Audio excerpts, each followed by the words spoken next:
Okay, good evening, everyone, and an early Purim Sameach to everyone.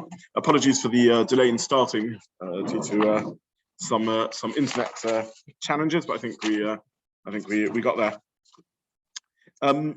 So I wanted to try and look at the Purim story, the Megillah, from a little bit of a historic context, and see what we can understand about the message if we look at the story within the historical setting of it. And I'm going to argue that what the Megillah is doing is setting up a carefully constructed, double-layered narrative, a double-layered story, in which Esther is both a character within the story and also a metaphor for the national state at the time, for the whole existence of Klal Yisrael. So she is both an individual who is behaving in a certain manner as an individual, as a character in the story of Megillah, and also a metaphor, a parallel, or a mashal for for how the Jewish people are experiencing history at the time. And the question I would like to try and answer through this is not just a reading of Megillah Esther, which I think is a very fascinating one, but perhaps to try and understand what exactly is the Chag of Purim, what is the Yom Tov of Purim. I actually opened this time last year with exactly the same question, and I gave one answer to that question. This year we're going to give a different answer to the question. But what is the Yom Tov of Purim? What is this Geula that we are celebrating? Now, if we look at the narrative of, for example, Yetzias Mitzrayim, we understand what happened. We were enslaved, and then we went free. So we understand the sort of historical process of why we celebrate Pesach every year. It was a key moment in national history in which our nation, Klal Yisrael, came into existence through having left Mitzrayim, through having left Egypt. And therefore we understand why this remains a year after year national commemoration. Hanukkah, I think we also understand. So Hanukkah is at the other end of Jewish history. Again, though, we understand we were ruled by the Greeks. With the Hanukkah story, we achieved independence, and we also rose above the exile of Yavon. And around Hanukkah time, we all speak a lot about what the exile of Yavon is, the Greek exile, the challenge of Hellenic culture, Greek culture, Hellenization to the Jewish people. And then the story of Hanukkah was a genuine Geula, redemption from that. But the miracle of Purim seems to be a very particular and precise one. We were threatened with death, and thank God that threat didn't occur, and we survived. So it's just another event in Jewish history in which there was danger, which we survived. Nothing fundamental seems to have occurred in the course of Jewish history that was character molding, national forming in the events of Purim. I mean, both before the story and after the story, we remained under the rule of Achashverosh. We were still in Golus, Horus, and Modai, in the exile under Persia and the Medes. Nothing fundamental seems to have changed at that point in the national story. It doesn't seem to be a Yom Tov that we would revisit year after year. What exactly is the process of exile and redemption that we're going through in Purim, that we're meant to relive yearly, and somehow forms us into a Jewish people in a different state of being to what was the situation previously? So this is the question that I'm coming to resolve. Really, what's the heart of the Geula, the redemption of Purim, beyond just that we survived a particular threat? I would reference, for those who don't remember what I said last year, it is online on YouTube, a little quick plug, but there's a reason I'm making this plug, because what I'm going to say this year in no way is a contradiction to what I said last year, but it's a different angle, and the two are complementary. I also spoke last year about the relationship between Amalek and Achashverosh, or Haman and Achashverosh, Amalek and the Persians. I mean, what exile was this in? Was this about Golus Porus, the exile of Persia, and the escape from that exile, or was this about the exile of Amalek, and how did the two intertwine? I mean, we talk about Parsha Zocher this Shabbos. This is clearly a release from Haman and Amalek, but then what exactly is the role of Achashverosh and Persia in this? And when we read the Purim story, it's a little bit of a harder story to identify who exactly is our opponent in the story. You have this dubious and interesting character sort of called Achashverosh, who the Megillah paints in no pleasant light. He's a party animal of the worst sort, with a horrible and debased attitude towards physicality and towards his wives and women in general, and he's deeply physical in a horrible way, and he allows free rein to a Haman to attempt to carry out genocide.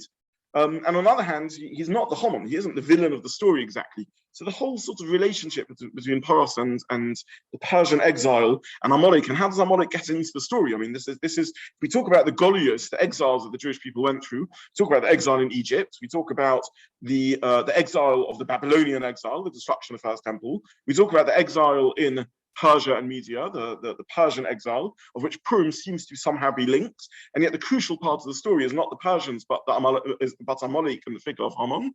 And then we talk about the Greek exile with Hanukkah. So again, what exactly is the link between the two? So I will touch on that a little bit today. But again, that aspect of things I looked at in a little bit more detail last year, and as I said, what I said this year will connect to what I said last year, but it's also a freestanding and independent idea. Now, before I go further, I will just post on the link, again, for those who didn't manage to. I apologize that I only sent out the handout fairly last minute. If you haven't managed to do so, you can just click on the chat link, and also post on YouTube in the descriptions of the handout for this year. So what's the setting of this story? The setting of the story is, as I mentioned, post-destruction of the first Beis HaMikdash, and before the rebuilding of the second temple. So it's in that interim period. The result of the Purim story is not redemption. It doesn't end with us, we all go marching off to the lands of Israel and rebuild the second Beis HaMikdash. That's not the result of the story. We remain in exile. So it's very much an exile story. And I'm going to argue, that a significant part of the story is really grappling with what it means to be in Golus, what it means to be in exile, and how Jews are meant to live in exile, what's meant to be our relationship to the outside world, what's meant to be our relationship to broader society, to what degree are we meant to be inwards focused, to what degree outward focused, to what degree should we be submerging our identity and maybe just keeping our Jewish life very much private, and we may be a Jew at home, but a Frenchman or a German or a British citizen in the street. What exactly does it mean to be a Jew in Golus? Now, the reason this is what's going on in the story from a historical point of view is because, let's not forget, so this is the first time really that Jews are outside Eretz Israel. For 800 years since entering the land of Israel post Yetzias Mitzrayim and the journey through the desert, they've lived in Eretz Israel. Now, it hasn't always been easy times. For several hundred of those years at the beginning, there were still considerable tensions with the Canaanites and then the Pelishtim.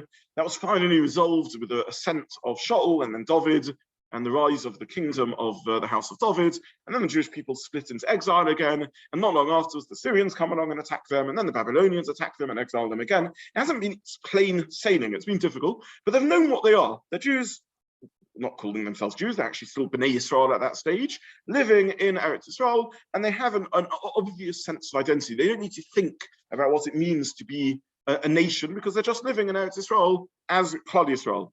For the first time, they've moved out of Eretz Yisrael. In fact, the majority of the population now lives in Chutz La'aretz, and that's going to remain the case to this day.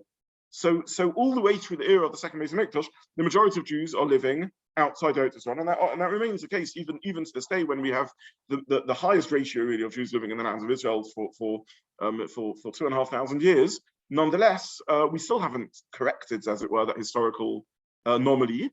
And they're living for the first time in the majority of the Jews outside Eretz Yisrael. There's in fact a struggle going on over here, not just to define what it means to be a Jew, and for the first time they're calling themselves Jews, Mordechai HaYehudi. They're now knowing themselves as Yehudim, but also what is our relationship to Hashem? What are we sure we're still His people? Is this exile permanent? Is this a divorce, chas v'shalom? Is this a permanent rupture of our relationship to Hashem? Is it something that's going to be rebuilt? How long are we going to be staying in this exile? And how's it going to leave us altered by the time we emerge? A number of changes, by the way, occurred to the Jewish people that left them surprised. They didn't think or realize that when they moved back to Eretz Yisrael at the rebuilt Beis HaMikdash, the majority of Jews would stay abroad. They didn't think that they would permanently, more or less, lose Lashon HaKodesh as the mother tongue. But again, they come back to Eretz Yisrael, and their mother tongue is Aramaic. They're now at best bilingual, and at worst, only Aramaic speakers. So everything is shifting in what it means to be Klal Yisrael, a member of Klal Yisrael. We're not living in Eretz Yisrael. We're not sure what it means to be an Yisrael. We're not speaking Lashon Yisrael anymore. We're not speaking only Lashon HaKodesh. What does Yiddishkeit look like? What does Yahadut look like in this new exile mode? And then even the whole style of Avodas Hashem is altered. How have Jews primarily served Hashem until this point? We had a Beis HaMikdash. We brought korbanos. What does it mean to serve Hashem when we don't have a Beis HaMikdash? When we're living thousands of miles away from a Beis HaMikdash? The whole ideas that we take for granted now, we daven facing Yerushalayim, facing the Beis HaMikdash. These are all new ways of connecting to Judaism, to Yiddishkeit, to Eretz Yisrael, and not obvious at all at the time. So these are all the questions rumbling around in the Jewish people at the story of Megillas Esther. And Megillas Esther is part of an attempt to answer that question. And a lot of what goes wrong and a lot of what goes right is around this dynamic. Just think of the stories of Megillas Esther. Let's just look at some of the basic facts. And here we turn to source one. These are stories that are so familiar to us. I was almost tempted not to print the psukim, but I just thought we should do this just in the interest of thoroughness. Look at the top of page 1. It came to pass in the days of Achashverosh. This is Achashverosh who reigned from India to Kush, Ethiopia, Stan, wherever exactly that is. In the 3rd year of his reign, he makes a feast. We know that feasting is a big part of Babylonian and Persian and Median culture. And of course, the first comments that Chazal make on this is he invites everyone to the feast. It's absolutely for everyone who's invited. Well, first of all, it's for the princes and the leaders and his servants, and then he makes a second feast, which is for the residents of Shushan. And we're told this whole debate: do Jews attend this feast or don't we attend this feast? This is not in the Megillah clearly, but this is the how Torah Shabbal Pantab is this. What are Jews meant to do? And there's serious figures on both sides. We can look at it with hindsight and say Mordechai was right, but at the time the Jews are going to this feast. What does it mean to be a Jew living amongst the Persians, and how do we balance like that? Look at the middle of the page, Megillas Esther chapter 2. Ish Yehudi Hoya B'Shushan Abira. There is a Yehudi. For the first time again, Jews are being called Yehudim. They're Jews. They're not Yisrael. They're not a national identity in the simplest way. It's Yehudi. They're members of a tribe or a sort of extended family. Who is this Mordechai? He's Asher Hoglam Yerushalayim, Hagol Asher Hoglasom, Yechonio Melech Yehuda, etc. He's from the exiles of Jerusalem. And also we meet for the first time Jews who no longer have Jewish names. One of the themes that runs through the Megillah is translation of terms. So Purim means a lottery. What is Purim? Pur, hippo pur, hu hagorol. Haman throws a pur, a lottery, but that's not the Hebrew word. Hu hagorol, that's the gorol. That's the Hebrew word for this. Esther herself, look at Pasuk 7 here in the middle of page 1. Vayihi omen es Hadassah, he Esther. Esther's not a Jewish name, it's a Persian name. Her Hebrew name is Hadassah, but she's known as Esther. So this is, again, suddenly Jews have two names. Again, I think something familiar to all of us, both online and in this room. We're used to that. You know, Yarmoed, when you get called up to the Torah, you make a Mishaberach, you have your Shem Kodesh, and the rest of the time you go around with your secular name. This is how we live. So this is the beginning of this sort of dual identity that's emerging. In fact, Mordechai doesn't have, as far as we can tell, doesn't have a classic Shem Kodesh at all. Mordechai, as far as we know, is Marduk, is again a Persian name, a Median name. This is not a Shem Kodesh at all. We don't find Mordechai used in the rest of Tanakh. It doesn't have an obvious Hebrew etymology or translation in Lashon HaKodesh. We don't know, as far as we understand, this is not a word in Lashon HaKodesh at all. So this is the sort of struggle that's going on around Jews trying to work out what identity looks like now that we are in Golus. More than that, they're not quite sure how much to share of the identity in the external world. And here we get to the famous instruction that Mordechai gives Esther when she goes into the palace. and here I printed this in source 10. Lo higida Esther es Amar ve'es moladata. Ki Mordechai tziva alea shelo sagid. Esther didn't tell her people and her birth status, because Mordechai had told her not to tell. And this is again a theme that runs through the Megillah. Esther is hiding her identity. Now we don't know why Esther is hiding her identity. Is she hiding? We don't know why Mordechai has instructed her to hide his identity. Is this that he has some form of prophetic Ruach HaKodesh, divine intuition that something important is going to come from this if she hides her identity, or is it something else? What was I saying? Don't. You know, if you say who you are, you'll be persecuted. You'll be bullied. Maybe you'll be forced to assimilate. Maybe you'll be forced to worship Avodah Zarah. We'll see shortly there are historical precedences for such things. Better not to say who you are. But again, for the first time we have, if we want to use a historically sort of incorrect term, for the first time we have a Marano in history. For the first time we have a technical term is a crypto Jew. For the first time we have a Jew who is hiding their Jewish identity. I say for the first time, and I'm not going to explore this in too much depth, there is another crypto Jew in a palace, sort of, sorry? And before that, who's the first in history that we really have? A sort of Moshe, yeah. Okay, so there is more to explore over here, but certainly this is the longest story we have. Doniel is not a crypto Jew. We'll get to this later. Doniel is known that he's a Jew. He's a Jew in a palace, as is Yosef a Jew in a palace, as is Moshe a Jew in a palace. But Yosef, Moshe are figures that is not obvious to people who their identity is. But Esther now is someone who's living a consciously crypto Jewish life for the first time in history once there are Jews.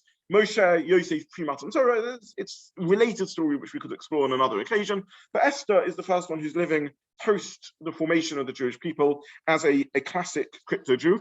And again, actually, the Megillah is very unclear about why this is the case. Exactly what's going on. What's this Esther thinking over here? What is Mordechai thinking? Why is Mordechai saying this? Is it because of something prophetic, or is it some other consideration? Maybe that's how Jews should behave when you're in the king's palace, the emperor's palace, the tyrant, Achashverosh, not pleasant fellow. Maybe this is how Jews should behave. This is a life and death situation. Hide your identity. And again, I printed at the top of page 2. Ein Esther maketas meladato ves Amar kashatziv alei Mordechai. Esther hides her identity. Now, it's interesting that this isn't just Esther behaving on a national level in such a manner, but she's also behaving like this on a personal level. And this is where you get the parallel between Esther as an individual and Esther as a role model of a national state, because she only becomes an active player in the story rather than a passive individual at the point that she rediscovers or re-expresses, more accurately, we don't know what's going on, but re-expresses her Jewish identity. And until that point, she's acted upon, she's passive, and it's the turning point at which she suddenly steps forward as a Jewish lady, at which point she also expresses her personal active individuality alongside, for the first time, her national individuality. By the way, her name itself, not a Jewish name, but sounds like a Hebrew word, Esther, is Hester, it's concealment, it's hiddenness. So the Megillah is playing with this idea, right? The Gemara links it to Anochi haste panai bayomahu, Hashem saying, I will hide my face. So it's a time in which Hashem's presence in the world is hidden, and Esther is a hidden person. She's hidden on a Jewish level, on a national level. She's a hidden Jewess. She's a Marano. She's a crypto Jew. She's hiding her Jewish identity. And she's hidden on a personal level because there's no self-expression. She doesn't express herself at all. She's completely passive. Things are done to her. She is Mordechai Omein. Mordechai brings her up. She's a little girl, adopted or fostered. Again, we don't know exactly the story from the Megillah itself, as I'll give various options, but she's adopted by Mordechai. She then's captured. She's kidnapped. She's taken to the king's palace. She's completely passive. She doesn't say her identity. She doesn't express herself. And even the non-expression is a non-expression. It's because that's what Mordechai's told her to do, and she's obedient to Mordechai. She finds favor in the eyes of the boss of the harem, the one that is inducting these girls into Achashverosh's palace. But again, she's passive. She doesn't ask him for anything. She doesn't ask for makeup or for scents or anything else. Whatever they want to do, she's almost like an object, not a subject. There's no personality or individuality or self-expression emerging. And this is what I meant when I said the story is constructed in this manner in which Esther, the individual, exactly parallels Esther, the national representative of how Klal Yisrael are behaving. Now, there is this very interesting scene in chapter 4 in Perek Dalet, which I printed on the whole length of page 2, in which Esther is so passive, she's so disconnected that she has no idea what's going on. She's locked away in the palace. Look at the beginning of chapter 4. Mordechai finds out what's happened. Of course, what's happened, Haman has persuaded Achashverosh to agree to a decree of murder of all the Jewish people. And Mordechai puts on sackcloth and ashes, and he begins crying. Pasuk 1, Pasuk Aleph in chapter 4. So Mordechai knows everything that's been done. Where's it all been done? In the palace. This is palace intrigue. But Mordechai, who's outside the palace, knows about it. Vayikra Mordechai Begodov, he tears his clothes. Vayilbash Sakfa, he puts on sackcloth and ashes. Vayetzu B'socha, he goes out through the city. Vayizak Zaka Gedona Amora, he cries out a great and bitter cry. So Mordechai knows what's going on. Esther, ostensibly in the palace, at the heart of political power, has no idea what's going on.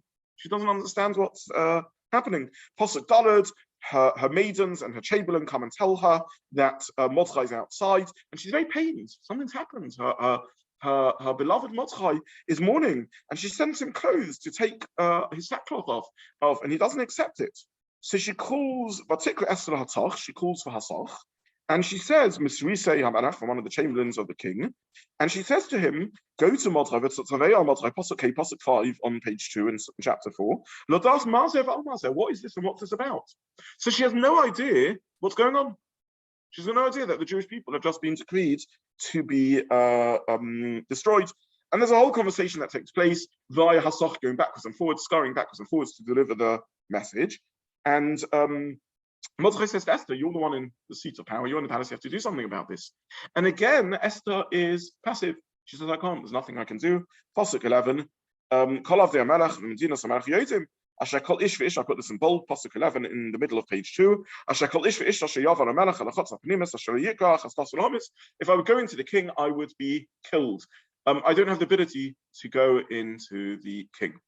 And here comes the crucial switch in the salt story of the Megillah, because suddenly now as Esther begins emerging, and with her begins emerging the Jewish people, because Mordechai says to her, Al tadami b'nafshech, don't fool yourself, don't think to survive. You're not going to survive as a Jew in the house of the king. If all the Jews are killed, you're not going to escape. If you decide to keep quiet, the Jews will survive. But you will be destroyed. So Mordechai says to Esther, it's enough of hiding. Now it's time to come out. And at this point, everything changes. And suddenly Esther is the leader. She's the one saying to Mordechai, go and tell them, what are you doing? Call the people. Leich Knos, Pasuk 16 at the bottom of page 2. Leich Knos is Kol Yudam and so Mishushan, the Sumo alive, I'll take the Valtishtish, Loshis Homim. Don't fast on me. Daven, what's going on over here? Call HaKadosh Baruch Hu for help, and then I'll see what I can do. And the rest of the Megillah, suddenly Esther is the leader. She's now an active figure suddenly, and with the emerging of her identity, where she suddenly becomes the active player in the story, the Jewish identity begins emerging also, and there's this parallel between Klal Yisrael finding itself and Esther finding herself. Now, I spoke last year about the piyut of Shoshanas Yaakov. I'm not going to go through the analysis again, but we have a piyut, we have a song that we sing, Shoshanas Yaakov. We don't know exactly where it comes from, but it's certainly prevalent in the Ashkenazi world by the 11th century. And as far as we can date it, it probably goes back to the 5th century. And in a sense, as I said last year, it's the first Perush, if you like, that we have on the Megillah, or a very early Perush that we have on the Megillah. We obviously have Chazal and the Gemaras and so on, but it's a very early commentary on the Megillah. And last year we learned it as a commentary on the Megillah. Now, one of the things we looked at is this pun, this multi-tiered phrase Shoshanas Yaakov, which means is often translated as the rose of Yaakov or the lily of Yaakov. We discussed last year which flower it is and what the metaphor means and where we find in Nach that metaphor being used. But one part of the pun of Shoshanas Yaakov is punning it with Shushan. So Shoshanas Yaakov means the Shushan embedded Jews. So this is what we're talking about. They're Shushanites, the Shushanite Jacobites, the Shushanite Yaakov. They have become Shushanites. They are part of Shushan, they're part of that culture. In fact, as we said, when Achashverosh invites all the residents of Shushan to come to the party, the Jews are part of them. We're residents of Shushan, we're immersed in the identity. And part of the story that Shoshanas Yaakov plots out is the finding of an identity for the Jewish people, the emerging of an identity for the Jewish people. And I'm not going to go through some detail again, but what we discussed last year is that the essence of Golus Poras is an assimilationist exile. It's an exile where there is no strong identity. Poras is not a sort of tyrannical society.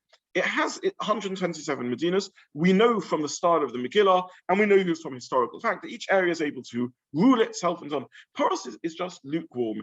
It's not like a strong philosophical identity like the Greeks. It's not a powerful culture like the Romans. It's not an empire like the Egyptians. It's just party, like, let's all get on together. Let's just party. The whole theme through the Megillah, and someone mentioned Doniel, we'll look at this later, it's just party, get drunk, use fancy utensils, gold and silver utensils, because I'll say these are the utensils of the Beis HaMikdash. And Achashverosh's character is very much that. He's a king who can't really be bothered to rule. He always has to have people around him who step in. There's strong men around him who are the people that rule.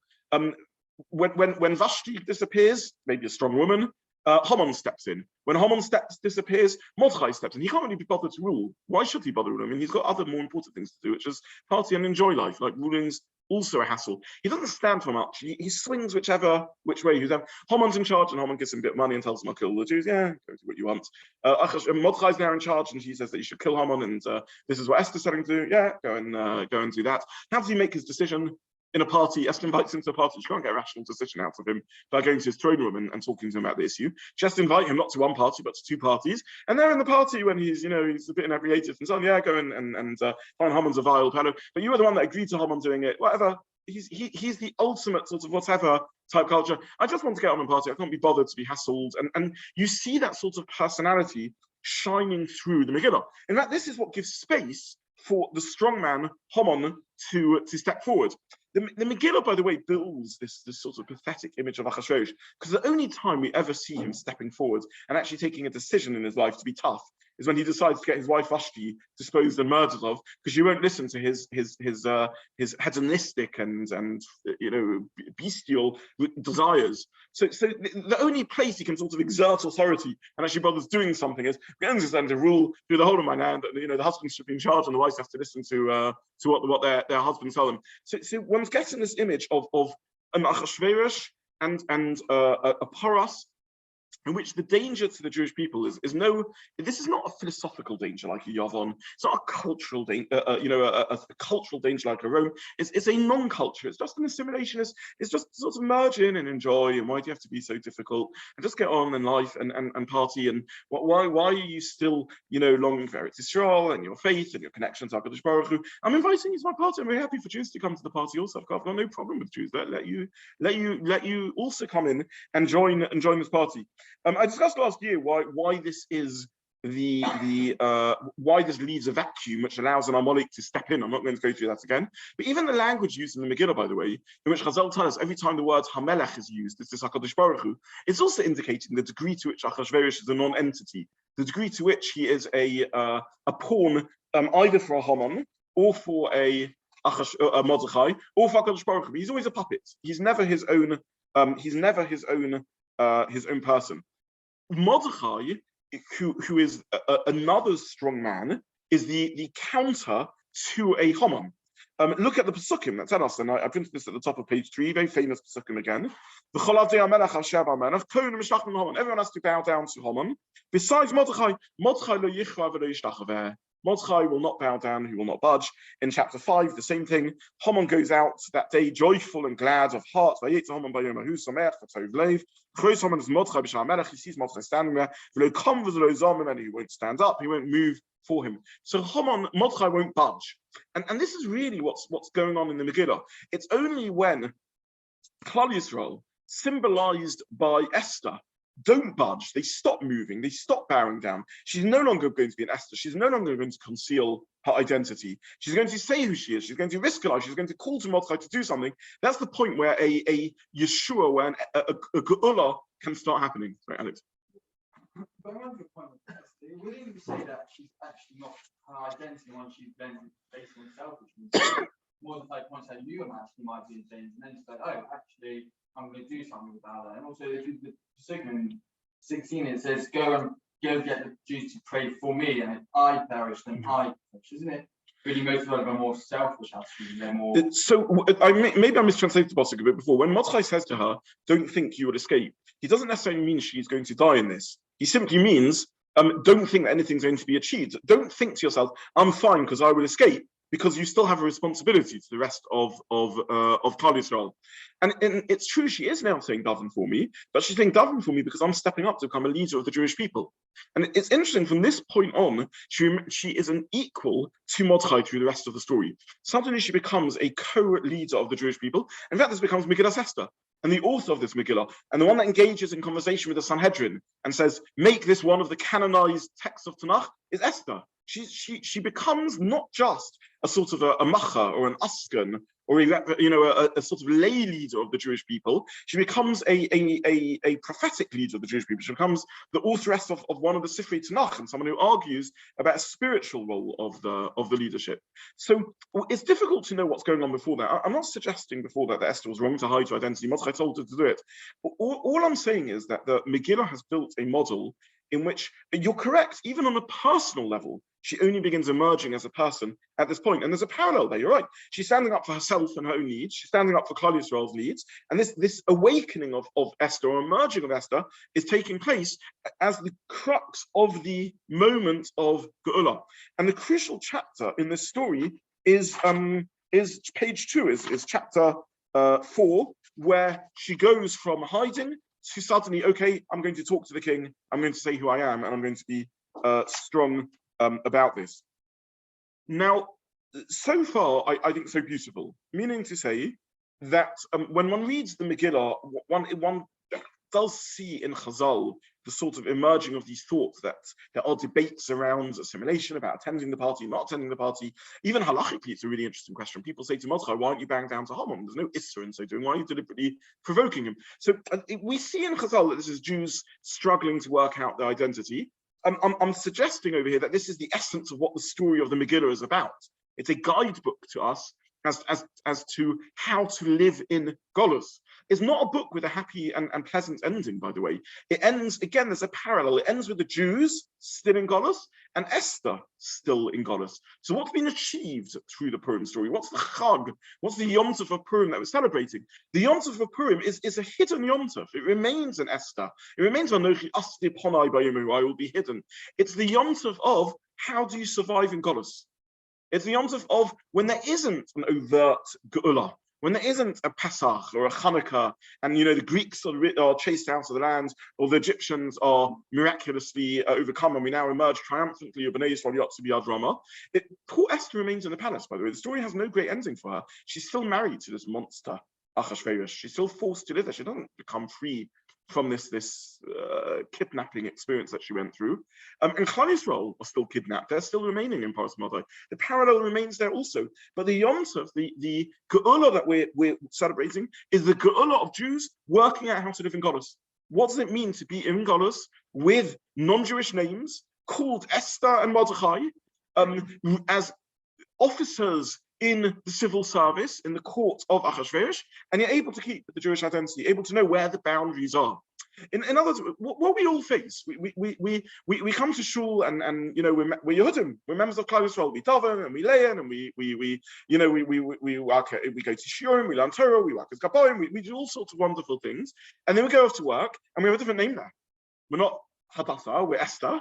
And we're interacting with everyone, and we're struggling the whole time. We're thinking about, what should my relationship look like? How should I deal with this? To what degree should I express myself? Do I speak out? Do I object to things I hear? Do I wear on my sleeve very much my Jewish identity, or do I keep it a little bit quieter? Do I make moral objections when there are things going on in the world? Is the response when there's international issues going on, that we just put our head down and say, let's keep quiet? It doesn't always have to be about Jews. This isn't something we need to make a fuss about. Or do we stand up and say a Jewish voice? Real life questions that remain to this day. And the Megillah is the first time, the celebration, the first time that Jews successfully begin navigating this and working their way through it and addressing this problem. It remains in Golos. The Geula, the redemption of Purim, is not a redemption in which we emerge from Golos. It's a redemption in which we remain in Golos, but we survived. We found a way to navigate in that particular system. And I want to share now what I think is an astounding medrash. And we miss what Medrashim are saying so often. We just don't hear the words they are saying. And I want to credit at this point. I was in the middle of preparing my shiur yesterday, and my colleague in Manual College, Rabbi Baigel, shared with me a series of ideas around the next point I want to share, and pointed out a very, very remarkable and beautiful medrash that deals with this. Because there is a character in Perek Dalet. There is a character in chapter 4 who appears. We're arguing at this point that chapter 4 is the crucial chapter. It's the point where Esther suddenly is switched on, where she suddenly emerges and the Jewish people begin emerging. And there's a go-between her and Mordechai in this conversation. And who is this go-between? A chamberlain of the king, Mr. Melech, Hasoch. He's the figure there. He's somehow part of the story. So say Chazal in the Medrash that we sort of read, and we just don't know where they're coming from. We wonder where they got this Midrashic idea from and what they're trying to say. And this is a Gemara in Megillah, Tes Vav Amud Aleph. Vatikra Esther Hasoch, Esther called Hasoch. Omar Rav, said Rav, who is Hasoch? Hasoch zu Doniel. Don't think Hasoch is a new character. Hasoch is Doniel. And then it brings a sort of Midrashic interpretation of why he's Hasoch, V'loma Nikrishma Hasoch, and it gives two almost contradictory explanations. Hasoch means chopped down, because he was chopped down from his greatness. In the book of Doniel, he's a very senior court official, and in Megillah Esther, he's just a chamberlain who's scurrying around at the instructions of the queen. That's one explanation. Second explanation is no, it's the opposite thing. Hasoch means cut. He's the one that's decisive. He's the one that issues all the decrees. He's called Hasoch because he's so powerful in the kingdom that everything is nechtach al piv. Everything is decided and cut and chopped into shape on his mouth.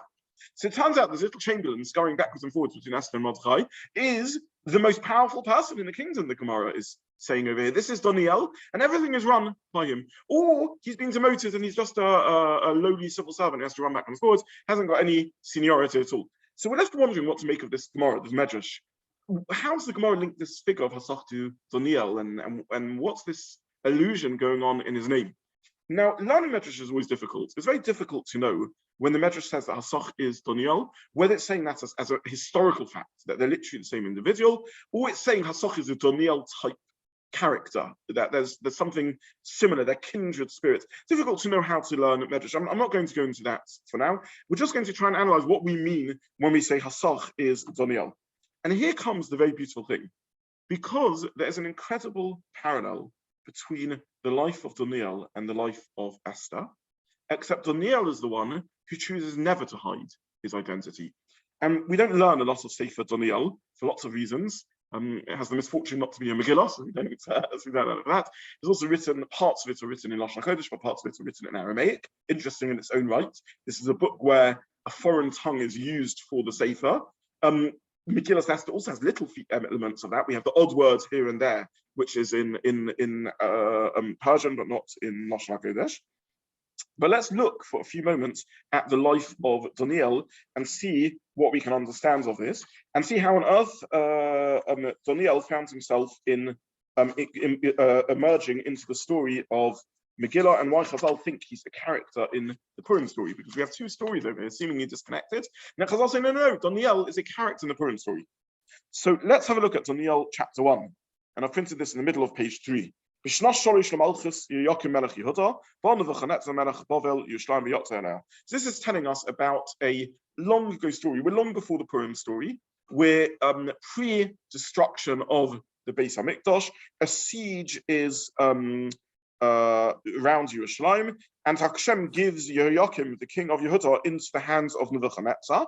What gets captured by Nebuchadnezzar, Pasuk base, Pasuk 2 in Doniel chapter 1, Mixas Kli Beis Elokim, etc. I see I put the name of Hashem here, I should have, so please put this in shameless if you've printed this out. He gives him the vessels of the house of God, i.e. the Kelim from the Beis HaMikdash, and also certain individuals, and in a moment we'll see this. These vessels, by the way, that he captures from the Beis HaMikdash, feature again and again in the continuation of the story.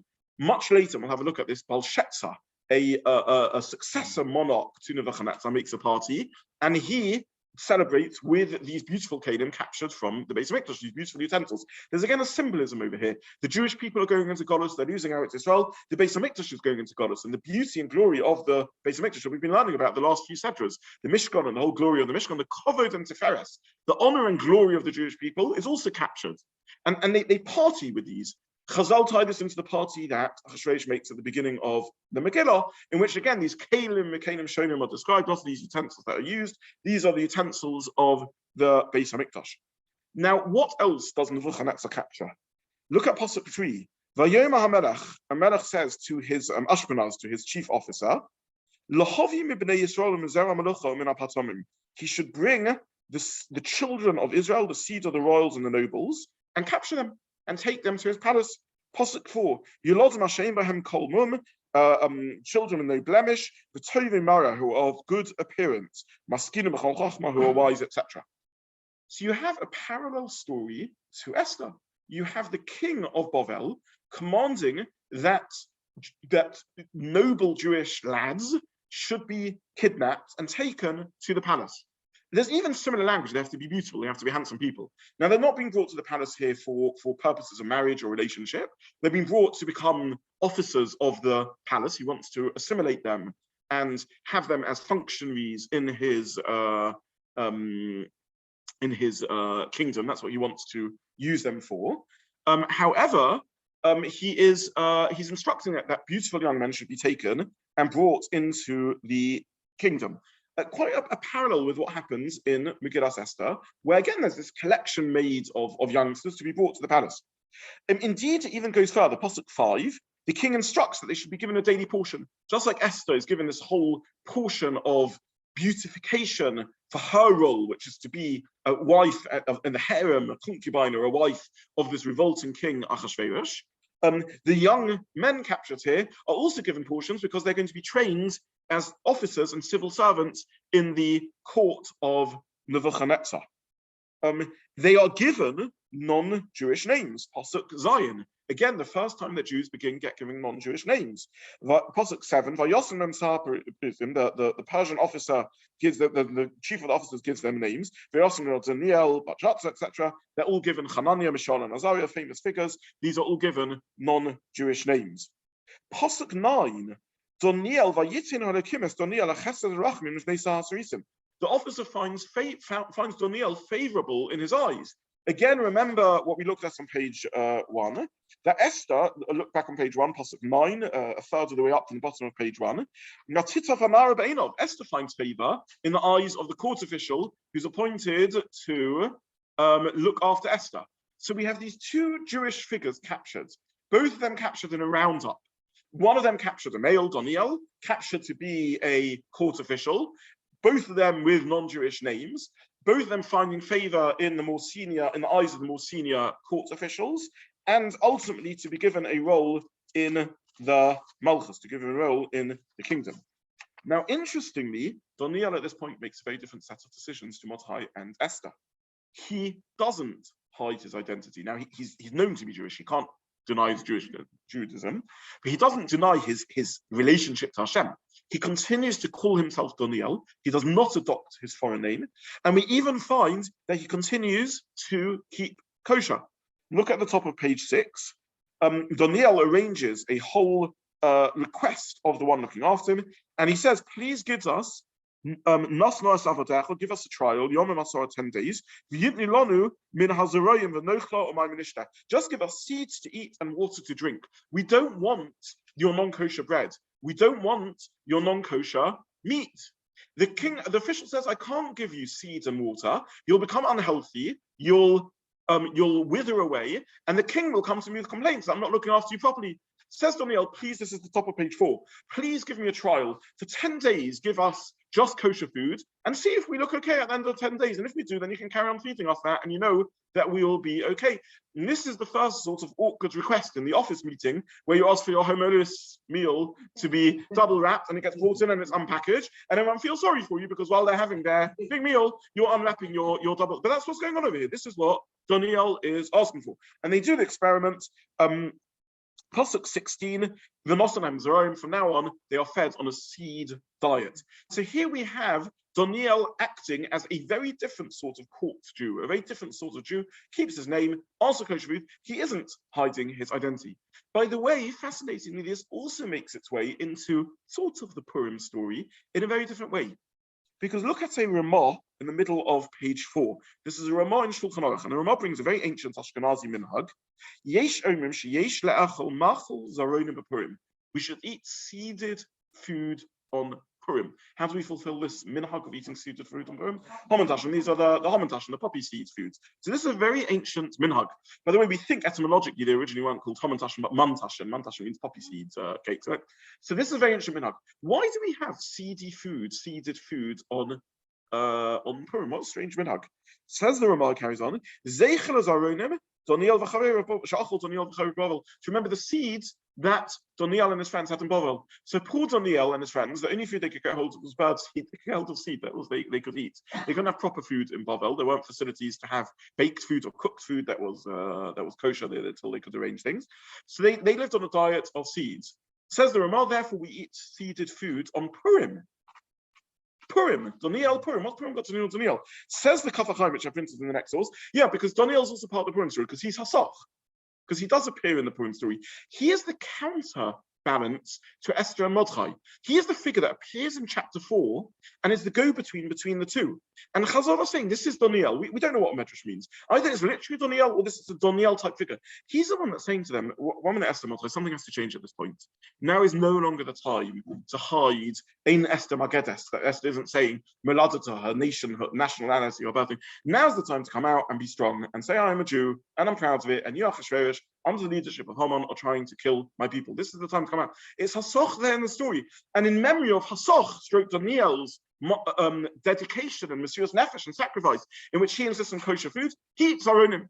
And by the way, the Kaf HaChaim brings an additional medrash, which says that Esther then started eating Zaronim also. She also asked for Zaronim. She also asked for these seeds.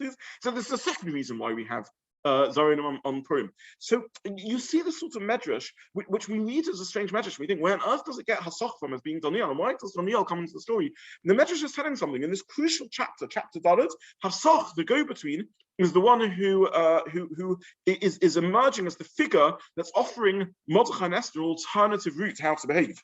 By the way, if we look in chapter Dalet in detail, there's a possibility that Hasoch is not happy with how Esther responds. Because have a look at the sequence. Hasoch, Hasoch, Hasoch. Hasoch is the go-between. Pasuk 9. Hasoch comes and tells Esther, you're in the palace. Sorry, Pasuk 6. Esther says to Pasuk 5. Esther says to Hasoch, Mordechai's outdoors. Look on page 2. Esther says to Hasoch, why is Mordechai in sackcloth and ashes? She sends Hasoch out. Hasoch goes out, speaks to Mordechai, comes back in and tells Esther, do you know what's going on? There's a decree to kill all the Jews. Don't you realize what's happening? Esther says to Hasoch, I can't go out. Go back to Mordechai and tell him I'm scared to go out. If I go into the king, I'm going to be killed. And then we don't find that Hasoch delivers the message. Who delivers the message? Pasuk 12. Vayagidu Mordechai. They tell Mordechai, some anonymous go-between. Pasuk 15. Vatoma Esther lahoshev Mordechai. Esther says to reply to Mordechai, no more Hasoch, because Hasoch's not happy with how Esther responds. When Esther says, I'm not going in, it seems Hasoch doesn't deliver messages anymore. Hasoch says, I'm not going to then be part of this correspondence. This isn't the way things work. Someone else delivers the message. Hasoch has stepped out of the role at this time. So Doniel is there in the Purim story, either literally or figuratively, as the crunch figure in the change of nature. Very briefly, look at the continuation of Doniel, chapter 5. Belshazzar makes a great feast. Again, the feasting. This is what goes on in Bovel and Purim, although this is what they're all about. Pasuk 2 in chapter 5. Belshazzar, when he tasted the wine, commanded to bring the gold and silver vessels, and that all his concubines can drink. They bring the golden vessels. Pasuk 3. They bring the golden vessels that were taken out of the temple of the house of HaKadosh Baruch Hu, and they all drink from them. And then, of course, Pasuk 5, which we're not going to go into now, the famous scene of the writing on the wall with Belshazzar's party, in which he sees about his destruction. So the same events are going on in Doniel's life as are going on in the Purim story. The king makes a party, the king brings out the utensils of the Beis HaMikdash, but Doniel reacts very differently. Finally, the famous story of Doniel in the Gov Ha'arayos, in the lion's den. And again, we miss what the story is because we don't see the parallels and the comparison. And the story is as follows, and I'm just in the interest of time, I'm not going to read this inside. Daryovesh, the Mede, becomes the new king. Doniel becomes the most senior official in the land. So he's a prominent Jew. The other officials become jealous of him. Pasuk 4, he becomes the most senior official in Darius the Mede. We're now on the bottom page 4 in chapter 6. The other officials and officers become jealous of Doniel, but they can find no fault. So they hatch a plot. And they come to Daryovesh and they say, we think you should make a new law that anyone who asks a petition, this is the bottom of page 4, of a god or a man for 30 days, besides you a king, should be thrown into the den of lions. So we have a story in which the Jews are prominent, Doniel is prominent, people come along to the king, and they say we need to destroy those Jews, and they create a plot. Next Pesukim, Daryovesh agrees, top of page 5, Daryovesh agrees to their plot. He makes such a law, and then they find Doniel davening, because Doniel is not going to bow to this. He's going to continue davening to Hashem. Doniel gets arrested, he gets taken in front of Daryovesh. Daryovesh is gutted. This is his senior advisor, his favorite official. But he has a problem, because there's nothing he can do. Because in Bovel and Parsha and Modai, you can't cancel a law once the law has been sent. This is the Purim story again. There's a decree of assimilation. The king finds out that this is affecting his favorite. It's affecting Esther, his favorite. He made a law plotted by enemies of the Jews, and he doesn't realize the consequence that this is going to lead to the death of his favorite Jew. Daryovesh makes a law against anyone who does anything, doesn't realize this is a plot to lead to the death of his favorite Jew, Doniel, and both the kings are powerless. They can't cancel the laws. And so the story goes on that Doniel gets thrown into the Gov Ha'arayos. Daryovesh very movingly stays up and he's davening. He doesn't want his servant to be affected. And we know, of course, how the story ends, that a nace occurs and Daryovesh is Doniel is saved from the den of lions. Again, paralleling the Purim story in which Esther, the Jewish people, emerge from the story. So this is the story of Purim, a story in which it seems that Tanakh deliberately lines up almost two versions of the Purim story. We have a Doniel story in which Doniel is one response, and we have an Esther story in which she's another response. The difference between the two is that Esther's reflect the national experience. Doniel is the aberration. Doniel is the exception who doesn't assimilate, who doesn't bow, who has he is literally saved from the den of lions. Esther is representing, again, Esther is doing what Mordechai says. Esther is a Tzaddikas, but she's representing Hester. She's representing a grappling with how one deals with the situation, in which initially the response is to lie low, and Klal Yisrael is reacting this way. And Esther as a personality, as an individual, isn't expressing herself. And then with the inspiration of Hasoch, who's either the person who's been demoted or the figure whom all the decrees of the land really goes through. He's no longer a senior official, he's the go-between, but he's someone who is defining how the Jews need to behave in the situation of Goddess, and out of that emerges the figure of Mordechai and Esther and the Geula of Purim. We started by asking, what is the Megillah of Purim about? What is the festival of Purim about? What is Megillah of Esther? I'm arguing that this is the book that we need to read, perhaps above all others, in Goddess, as we ponder ourselves in our own lives. What does it mean to relate to HaKadosh Baruch Hu when we're in Goddess? What does it mean to be a Jew? What is avodas Hashem in a world where we don't have a Beis HaMikdash? This is the formation of the Jewish people in that very critical early juncture, the first time when Jews are living in Goddess, first times when they're not obviously Am Yisrael, in Eretz Yisrael, with Loshen Yisrael. They're speaking a different language, living in a different country. They're Yehudim, they're Jews, they're not Yisrael. How do they deal with it? And the book of Esther is really the book that poses to us the same dilemmas as we all face in our lives as to how we balance our our Jewish identity and our general identity, to what degree we express it overtly and openly, and to what degree we try to hide it, and to what degree we bow to Haman, to what degree lo kom v'lo mishtacheveh, we stand straight and tall and don't do it. And Esther was saved from her own den of lions, from her own govaros. Hashem, we should be saved from our govaros, and we should be able, like Esther, to at least continue in Goddess and survive and know how to be Jews. Maybe it's Hashem even more than that, to have a Geula Shalema.